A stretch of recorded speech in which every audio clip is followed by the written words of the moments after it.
You are on HOA outplayed. I stayed calm and let her talk. I am standing in my driveway at 6 in the morning with a headlamp strapped to my forehead, my breath fogging in the cold Milwaukee air, and Gloria Evans is screaming at me about a trash can lid. She is holding a ruler, an actual metal ruler, and she is trying to measure the snow depth on top of my trash can because she says the lid is the wrong color and now it is a compliance issue.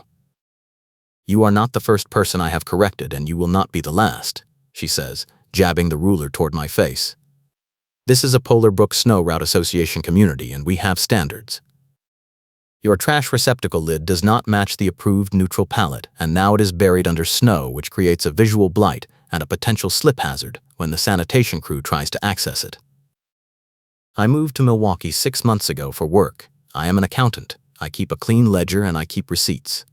I thought buying a house in a quiet neighborhood with an HOA would mean fewer headaches, not more. The Polar Brook Snow Route Association runs this development like a military operation, and they use amenities lockouts as punishment and leverage. If you violate the rules, they cut off your gate codes, your clubhouse access, your guest parking passes. It is a control system dressed up as community management. And Gloria Evans, who goes by Brenda to her friends, is the social committee chair. She spreads rumors like they are gospel, and she treats every interaction like a courtroom cross-examination. She has been on my case since October, when I put up Halloween decorations 2 days early. Now it is January. We just got 8 inches of snow overnight, and I have a service technician coming at 7 to fix my furnace before they cancel due to the storm. I do not have time for this. The lid is black, I say. Black is neutral. She shakes her head, and her tight red curls barely move under her knit hat. Black is not on the approved list. Charcoal, graphite, slate, yes. Black, no. And you left it out during active snowfall, which is a violation of the winter emergency protocols. I take a breath. The trash pickup is today. I put the can out last night like I do every week. She taps the ruler against the lid, and snow cascades off in clumps. Not good enough. You are creating a hazard, and I am documenting this. I will make an example out of you so everyone learns. She pulls out her phone, which is mounted on a gimbal like she is filming a documentary, and starts recording me. The screen is turned away so I cannot see what she is capturing, but I can hear her narrating into the microphone. Resident at 447 Wintergreen Court. Non-compliant refuse container. Unapproved lid color. Snow accumulation creating pedestrian risk. Documented at 6:14 a.m. on January 12th. I feel my jaw tighten. I have been dealing with her for months, but this is a new level of absurd. She films me shoveling from inches away, the gimbal keeping the phone steady as she circles me like a predator. I have custody of my daughter every other week, and the HOA keeps scheduling inspections and compliance walks on my custody days. Last month they flagged my driveway for ice melt residue on a morning when I was dropping her at school. The time before that, they said my guest parking pass for my sister was invalid because I did not submit the vehicle registration 24 hours in advance, which meant my sister had to park on the street in a snowstorm. Every single incident is timed to maximum inconvenience, and I know it is not a coincidence. Brenda leans in closer with the phone, and I can smell her coffee breath. Are you going to remediate this violation, or do I need to escalate? I am shoveling my driveway, I say, keeping my voice flat. The trash can is fine. The lid is fine. You can write me up if you want, but I have a furnace guy coming in 40 minutes and I need to finish clearing the walk. She smiles, and it is the kind of smile that makes my skin crawl. Oh, I am not writing you up. I am scheduling a vendor compliance visit.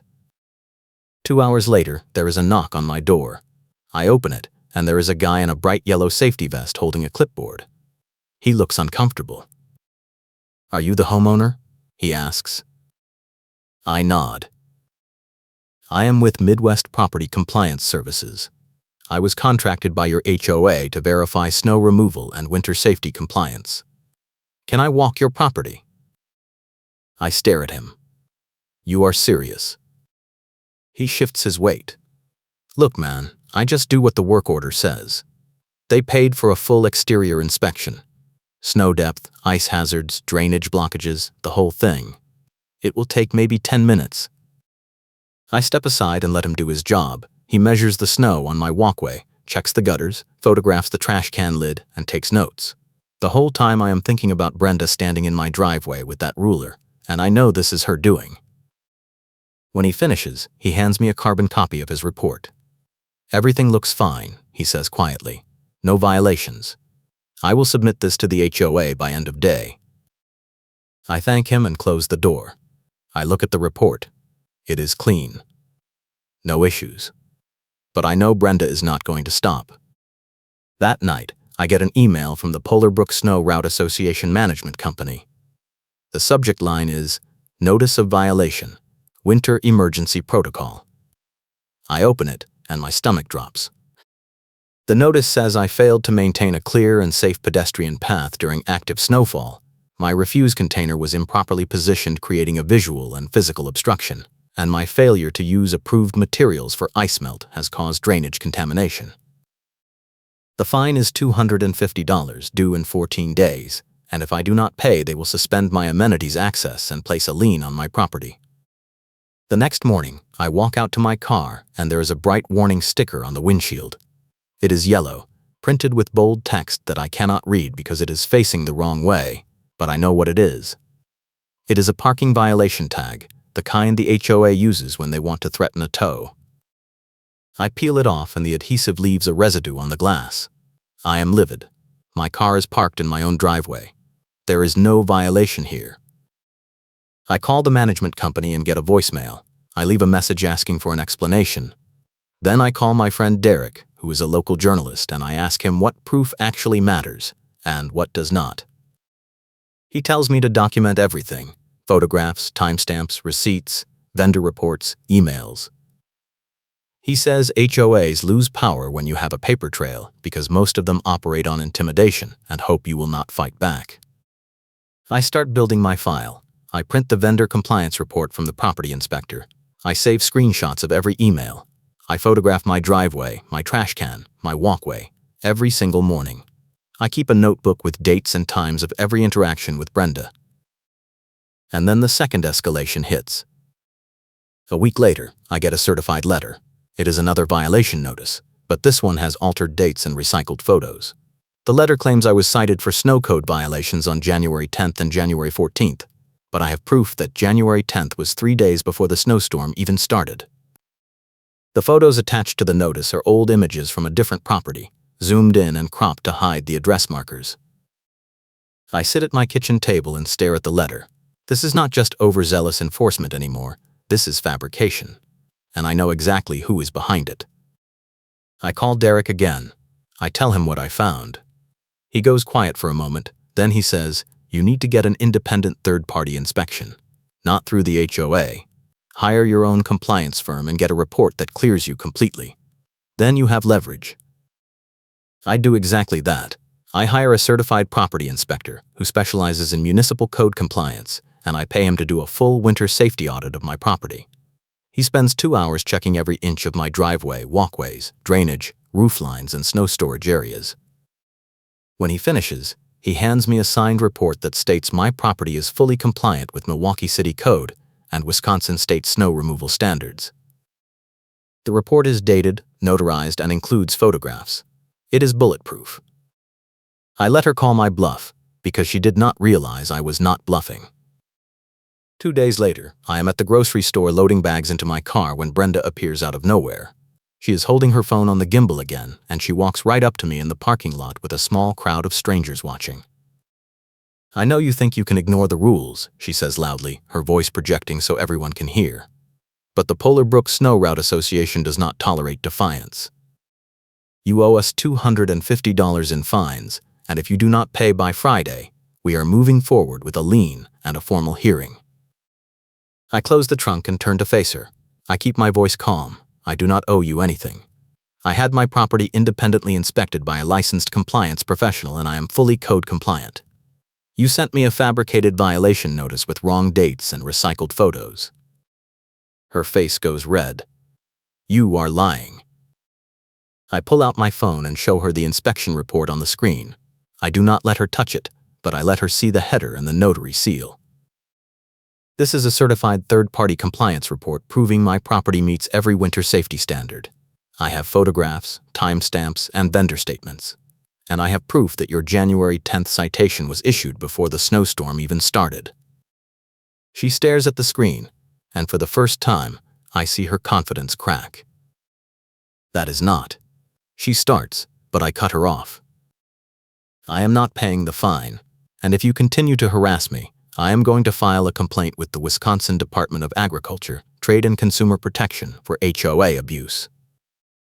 If you are enjoying this HOA chaos, hit that like button and subscribe, because it gets so much better. She steps back, and the phone on the gimbal wobbles. You cannot do that. Watch me. I get in my car and drive away, leaving her standing in the parking lot with strangers whispering and staring. My hands are shaking on the steering wheel, but I feel a small surge of victory. That night, I get a frantic email from the management company. They want to schedule a phone call to discuss my account. I ignore it.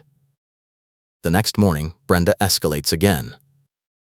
I wake up to find my gate access code has been deactivated. I cannot get into the neighborhood clubhouse, I cannot use the guest parking system, and when I try to buzz in a delivery driver, the system tells me my account is suspended. I call the management company and this time I get a person.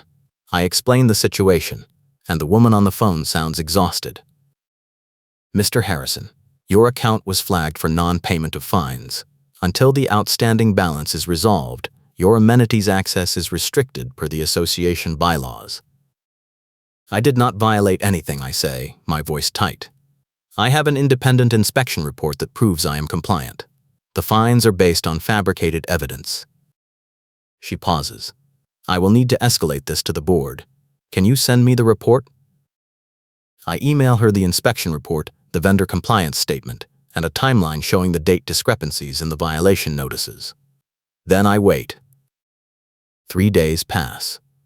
No response. Then I get a text from my neighbor Mike, who lives 2 doors down.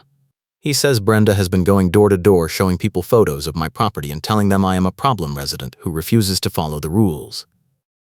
I feel my blood pressure spike.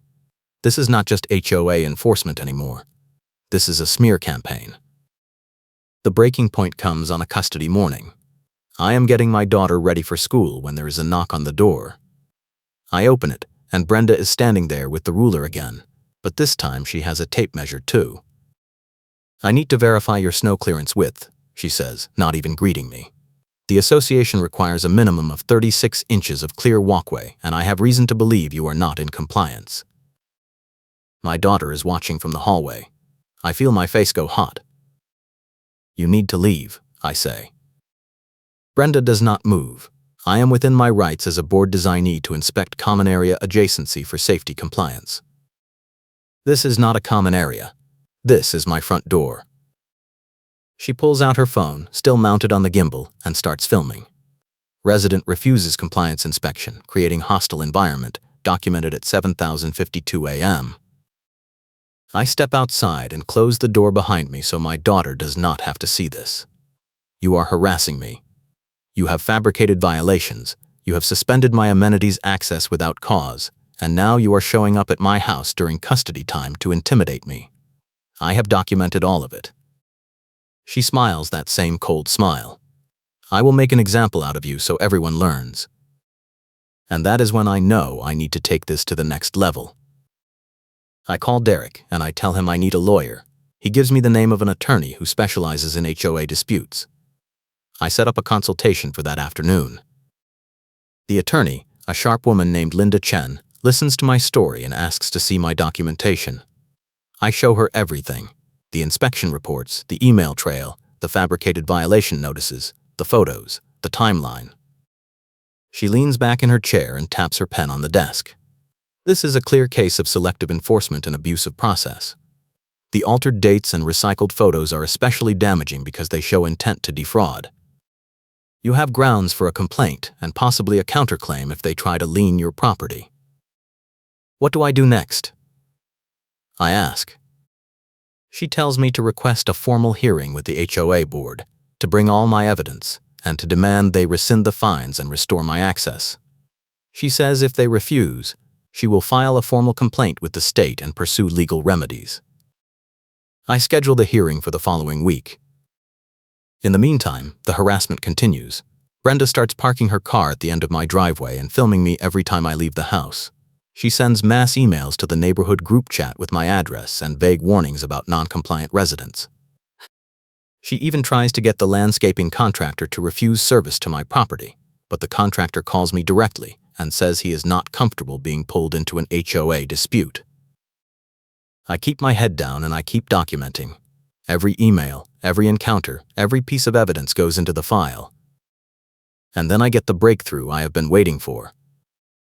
Mike, my neighbor, sends me a screenshot from the neighborhood group chat. It is a message from Brenda to the landscaping contractor, and in it she writes, "I need staged photos of snow code violations on Wintergreen Court. Can you take some shots of problem properties and send them to me? I will compensate you for your time." I stare at the screenshot. She is soliciting staged evidence. This is not just overzealous enforcement. This is fraud. I forward the screenshot to Linda Chen. She responds within an hour. "This is huge. Bring it to the hearing." The hearing is scheduled for Thursday evening at 6. The location is the HOA clubhouse exterior steps and entry sidewalk as people arrive, because the board decided to make this a public spectacle. I show up 10 minutes early with a folder full of documents. Linda is with me. Derek is there too, just as a witness. Brenda is already there, standing on the steps with her phone on the gimbal.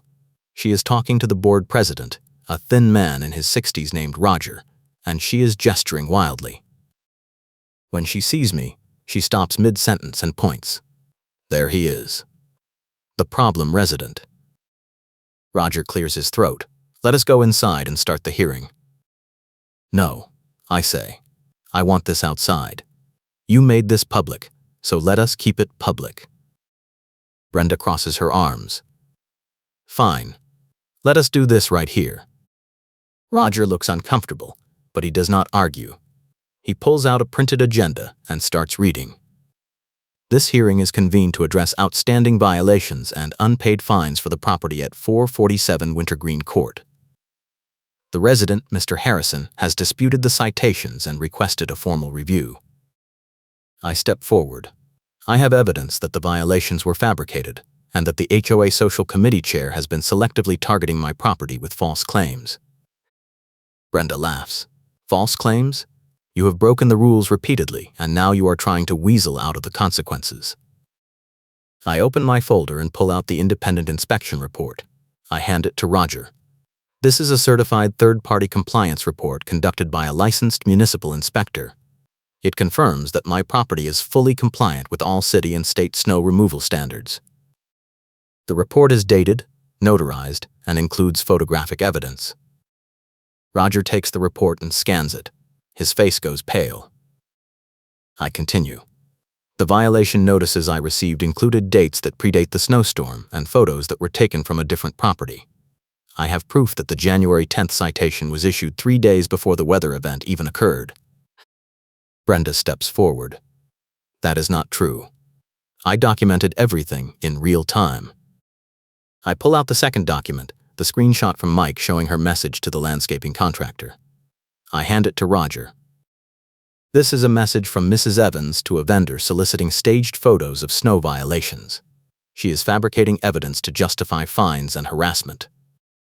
Roger reads the screenshot, and his jaw tightens. He looks at Brenda. "Is this real?"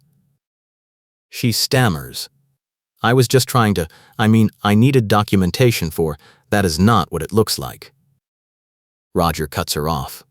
"You asked a contractor to stage photos?" "It was for educational purposes," she says, her voice rising, "to show residents what violations look like." I shake my head. It is fraud, and it is not the only issue. She has been using amenities lockouts as punishment without board approval. She has been filming me and my family without consent, and she has been spreading false information in the neighborhood group chat. Linda steps forward and hands Roger a formal complaint letter. This document outlines the pattern of harassment, the fabricated evidence, and the violations of Wisconsin consumer protection statutes. If the board does not rescind the fines, restore access, and take corrective action, we will file with the state and pursue legal remedies. Roger looks at Brenda, then at me, then at the growing crowd of neighbors who have gathered to watch. He takes a deep breath. I am calling an emergency board meeting. This hearing is adjourned pending investigation. Brenda explodes. You cannot do that. I followed the rules. I did everything by the book. Roger turns to her. You solicited staged evidence. That is not by the book. That is fraud. She starts yelling, her voice echoing across the parking lot. You are all against me. I have worked for this community for years, and this is how you treat me? I will make an example out of you so everyone learns.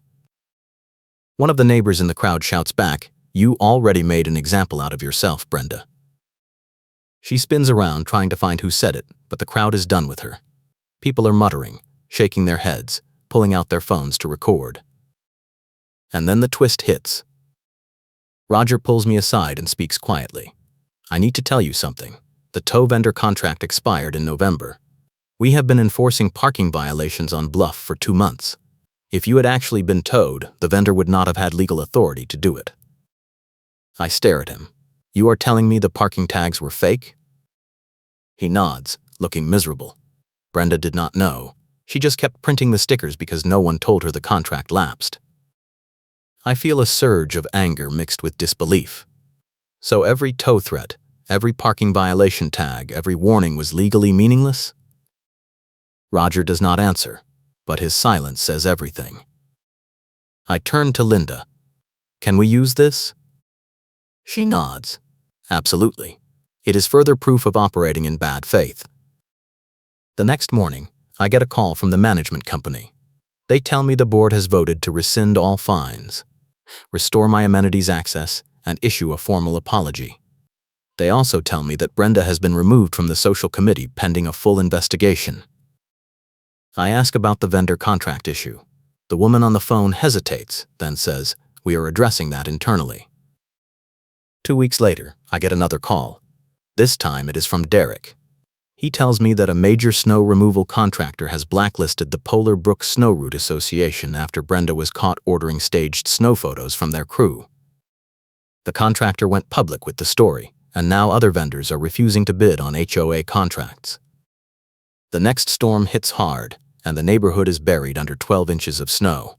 The HOA has no plowing contract in place. Residents are trapped in their driveways, the main roads are impassable, and the board is scrambling to find any company willing to take the job. I watch from my window as Roger and the rest of the board try to negotiate with a contractor on the clubhouse steps. The contractor shakes his head and walks away. Brenda is nowhere to be seen.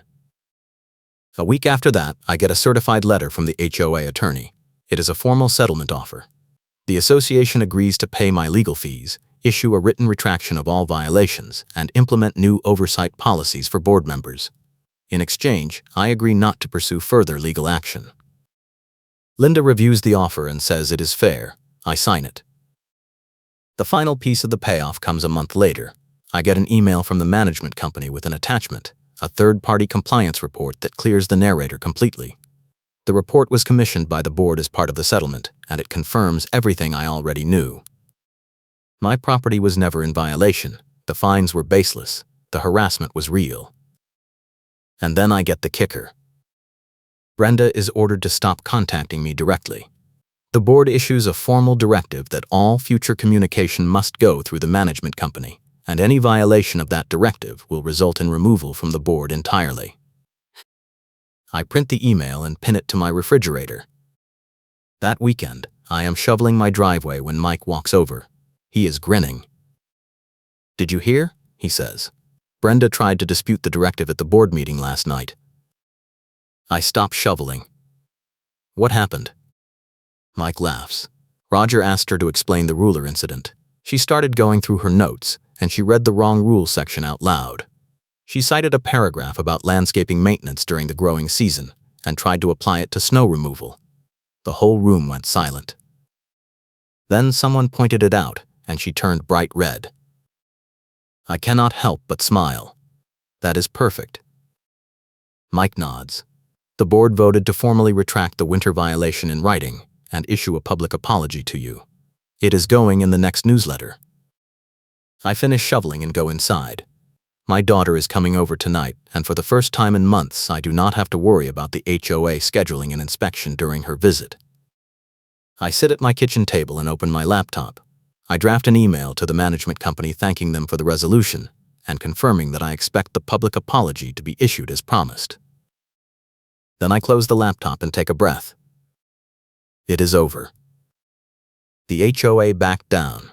Brenda is sidelined. The vendors know the score, and I have my receipts, my reports, and my peace of mind. I let her call my bluff because she did not realize I was not bluffing. Thanks for watching, and I will catch you in the next one.